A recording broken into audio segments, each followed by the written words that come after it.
Hi friends, welcome to Courtallam. குற்றாலத்துல season start ஆயிடுச்சு. கிளைமேட்டும் சரி இல்லை, தண்ணியில் குளிக்கிறதும் சரி செமையா இருக்கு. குற்றாலத்துக்கு டிக்கெட் புக் பண்ணிருக்கோம் அப்படின்னு சொன்னோடனே பார்த்தீங்கன்னா எல்லாருமே பயமுறுத்துறாங்க. கிட்டத்தட்ட 9 நாளாக குளிக்க தடை பண்ணியிருக்காங்க. நீ அங்கே போய் என்ன பண்ண போற அப்படின்னு கேட்டாங்க. பட் ஆனால் நான் கூட எல்லாத்தையும் சொன்னது குற்றாலீஸ்வரரையும் காசு விஸ்வநாதரையும் பார்த்து வந்துடுவோம், ஒன்றும் பிரச்சனை இல்லைன்ட்டு. இருந்தாலும் ஒரு பயம் இருந்துக்கிட்டே இருந்துச்சு, கஷ்டமாகவும் இருந்துச்சு. குற்றாலம் வரைக்கும் போயிட்டு குற்றாலத்தில் குளிக்கலன்னா எப்படி, அருவியில் குளிக்கிறதுக்காக வேண்டி தான் மெயினாக போகிறது. அது இல்லை அப்படின்னா எப்படி அப்படின்னு யோசனை பண்ணிக்கிட்டே இருந்தோம். பட் ஆனால் நாங்கள் அங்கே போய் இறங்கின நேரம் குற்றாலத்தில் பார்த்தீங்கன்னா நீர் வரத்து குறைஞ்சி குளிக்கிறதுக்கு அனுமதி கொடுத்துட்டாங்க. செமையாக என்ஜாய் பண்ணோம் ஃப்ரெண்ட்ஸ்.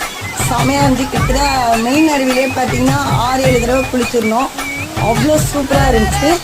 கண்டிப்பாக நீங்களும் உங்கள் ஃபேமிலியோட போயிட்டு என்ஜாய் பண்ணுங்கள். பாய்.